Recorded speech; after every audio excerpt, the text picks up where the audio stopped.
Почитувани гледачи, добро вечер. Започнува централниот дневник на телевизија Кочани. Ова се насловите на денот. Изобилува ли Кочанскиот крај со наоѓалишта на злато? Дали Пресека е локалитетот каде што може да се експлоатира рудата? Шумското стопанство Согово од Кочани најавува испорака на дрвата до крајот на месец септември. Иницијатива на ЗЕЛС против индустриската цена на струјата, која се користи во објектите од образованието и градинките. Утре се полага поправниот дел од државната матура, како и екстерното тестирање за оние ученици кои го пропуштиле. Средношколците од Виница од септември ќе учат во потполно нова машинска работилница. Во недела започнува првенството од третата македонска фудбалска лига Исток. Осогово ја пречекува екипата на Работник. Останете со нас. Со дневникот започнуваме веднаш по рекламите.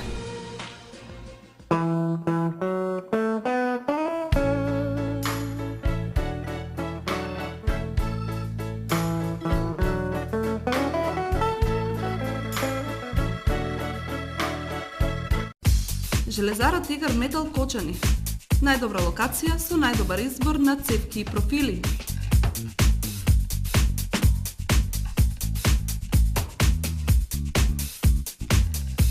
Бои и лакови. Шрафовска роба.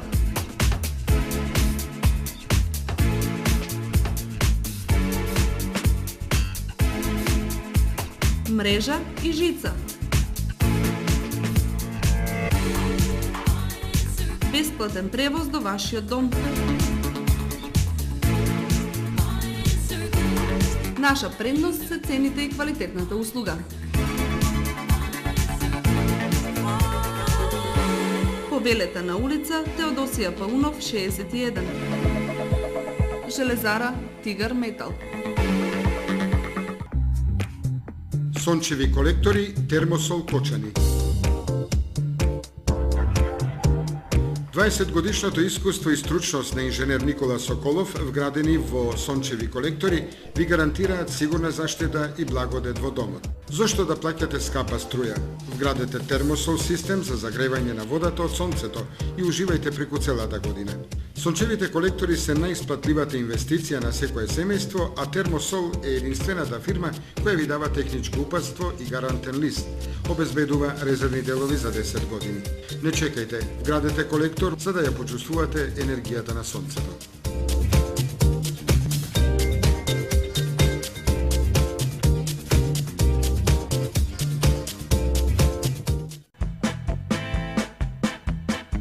Звучна изолација, безпрекорна топлина во вашиот дом, оптика и комфор.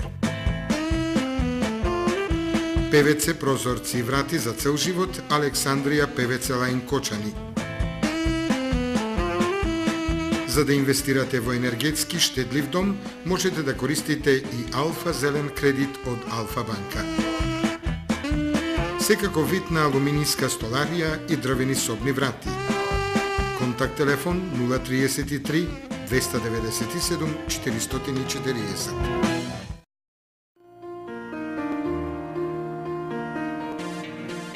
Најновите актуелни информации пренесени преку вашата омилена фреквенција, телевизија Кочани.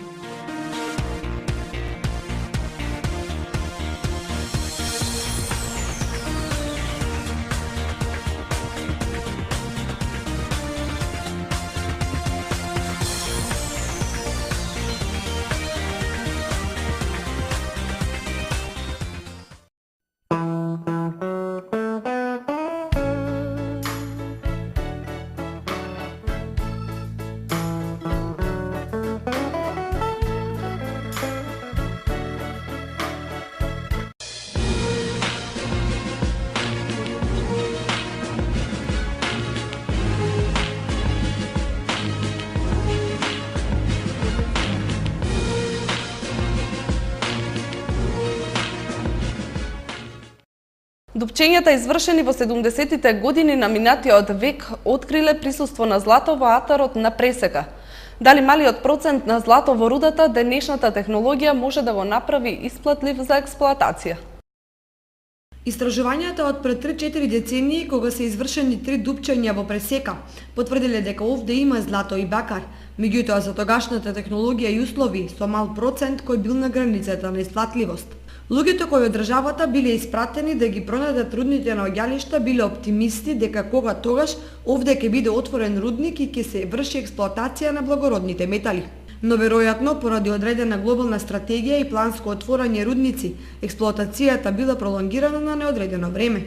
Приказните кои одамнина кружат низ пресека велат дека тука има златна жица, само сиромашниот народ во минатото нема со што да ја копа.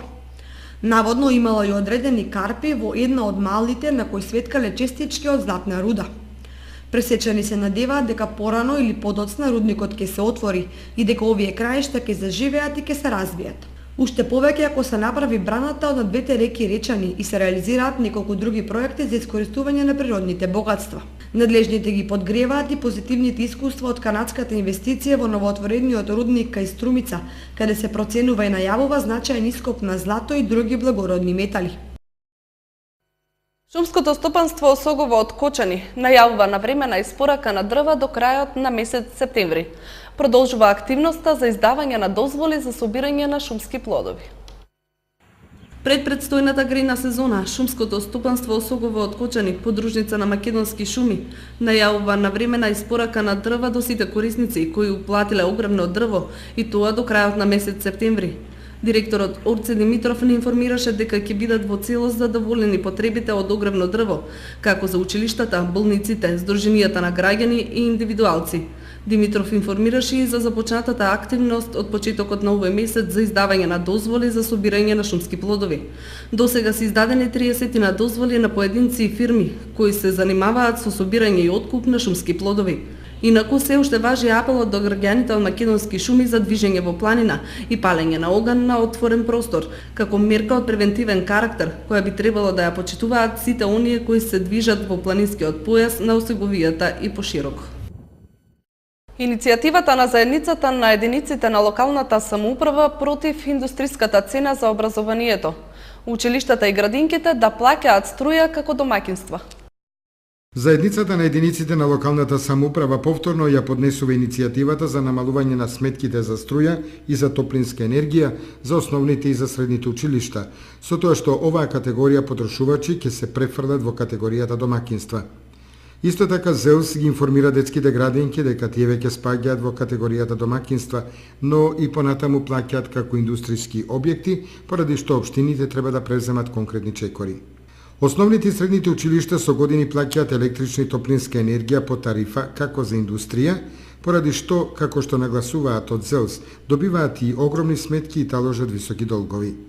Образложението од Регулаторната комисија за енергетика беше дека не е можно да се променат тарифниот систем, додека не се донесе законот за енергетика или ако се намали цената на струјата за училиштата, кусокот пари што ќе се појави ќе мора да се надомести со поскапување на струјата за домаќинствата, што се смета за непопуларна мерка. Според тарифниот систем за продажба на електричната енергија, во групата домаќинства спаѓаат и градинките, ученичките домови, интернатите, домови за стари и училишните и народните кујни. ЗЕЛС им го достави графиконот на струја на сите општини за да започнат постапка во градинките, каде што наплатата на електричната енергија се уште се врши по повисока тарифа. Прва општина што ја извела промената на плаќањето на струја во градинките е општината Илинден. Оттаму вела дека Ева на Македонија им ги променила броилата во градинката и веќе 2 години детската установа плаќа како домаќинство.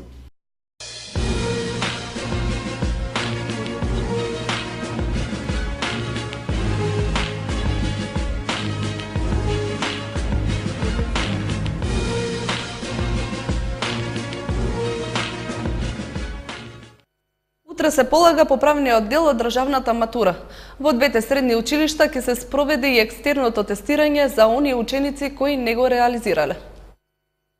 Утре се полага поправниот дел од државната матура. Ќе полагаат матурантите кои не успеале да ја положат државната матура во месец јуни. Во средното општинско училиште Љупчо Сантов пријавени ученици за полагање на државната матура има 7, од кои 5 ученика ќе полагаат по предметот англиски јазик и 2 математика основно ниво. Во средното општинско училиште Лјупчо Сантов ќе полагаат и ученици од Берово, Виница и двајца матуранти од Македонска Каменица. Државната матура ќе се полага во две простории, ни изјави директорот во средното општинско училиште Лјупчо Сантов Лазар Димитриев. Во средното општинско училиште Гошо Викентиев нема пријавени ученици за полагање на државната матура. Во ова училиште има пријавено 77 ученика за полагање на екстерно тестирање, кој ќе се реализира на 16 и 19 август. Во средното општинско училиште Лјупчо Сантов 4 ученика ќе полагаат екстерно тестирање. Причината што не полагале во јуни е поради технички грешки во системот. Резултатите од полагањето на матурата ќе бидат објавени до крајот на месецот, за да може да се пријават на факултет во вториот уписен рок на 3 и 4 септември. Инаку вториот уписен рок за средните училишта е 23 август. Слободни места има во двете кочански средни училишта. Средношколците во Виница од септември ќе учат во потполно нова машинска работилница. Започна реконструкцијата во која инвестираат УСАИД и локалната заедница. Во пресрет на новата учебна година, средното општинско училиште Ванчо Прке ќе прави реконструкција и преадаптација на постоечките простори од машинската работилница.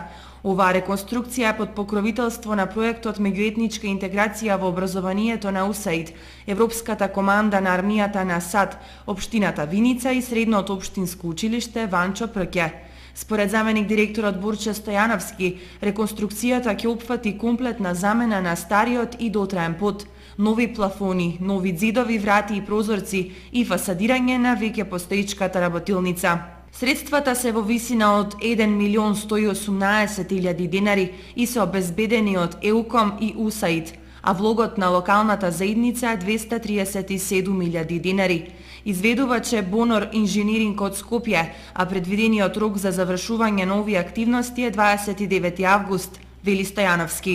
Со оваа реконструкција ќе се поправат веќе постоечките услови во кои досега средношколците ја изучуваа машинската индустрија и со тоа тие ќе добијат поголем елан за нови достигнувања во областа која ја избрале како нивна следна професија.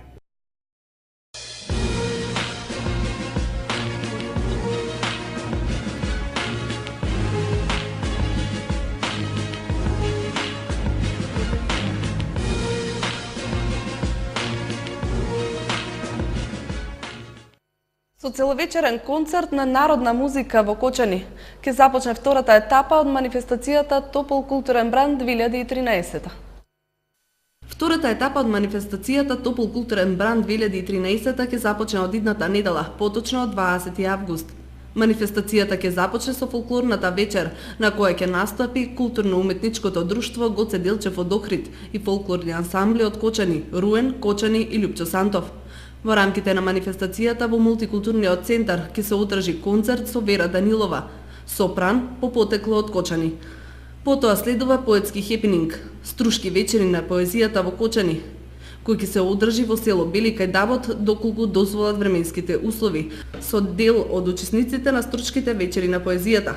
Како дел од програмата на манифестацијата Топол културен бранд ќе биде отворена и детската ликовна колонија Свети Пантелејмон. Манифестацијата ќе заврши на 30 август со концерт на класична музика на триото Strings од Штип, кој што ќе се одржи во мултикултурниот центар во Кочани. Манифестацијата Топол културен бран е само една од низата манифестации кои традиционално ги потржува Министерството за култура и општина Кочани, кои во летниот период им овозможуваат на граѓаните да проследат голем број интересни културни содржини, концерти, театарски представи, литературни читања и други содржини. По трет пат кочанските печалбари се собраа на едно место преку забава во Кочани, која традиционално се одржува секоја година. Иселениците во Италија по трет пат беа дел од забавата што се приредува секоја година во нивна чест. Ресторанот Индустрија приреди уште една повеќе часовна дружба за печалбарите, кои до раните утрински часови меѓусебно ги споделуваа гастрбајтерските искуства, но и носталгијата за родната земја. Низ македонски песни и ора со солзи во очите се подсетија на печалбарските маки и годините поминати во својата татковина. Добро, може да се каже. Живеачкото тука таму е многу, како да кажем, тука според мене не може да направиме затоа што знаеме дека во Италија и Македонија е голема. Моментално не, ситуацијата не налага. моментално не планираме. Криза има у цела Европа, мислам у цел свет. И Италија ја зафана. Али тераме ја некако. Иселениците едногласно велат дека си ја сакаат Македонија, но дека и таму нивната живеачка е на солидно ниво, со тоа што редовно ги добиваат своите плати кои се далеку повисоки од нашиот основен месечен надоместок. Според мене супер, јас уште студирам, моите родители работат, имам двајца браќа што студираат, според мене е многу добар живото, поинаков од тука, ма сепак се навикнеш со текот на времето. Според платите, таму е подобро. Ваквите забави се доста посетени и од година во година успеваат да ги соберат на едно место сите оние кои водат печалбарски живот.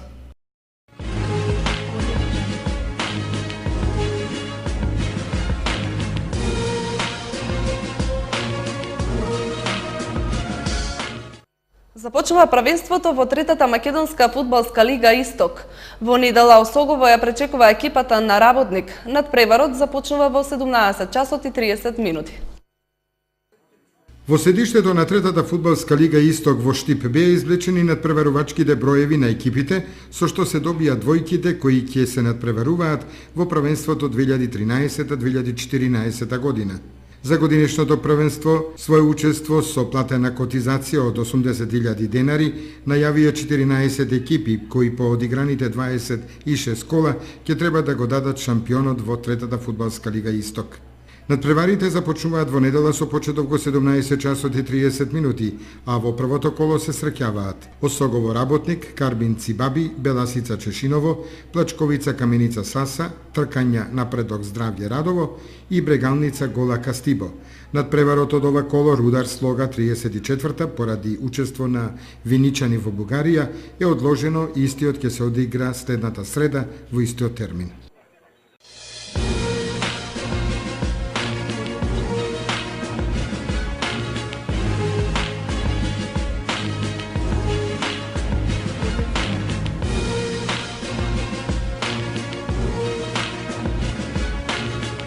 Ова беше се што ви подготвивме за денеска. Ви благодариме на вниманието, имајте пријатна вечер. Довидување.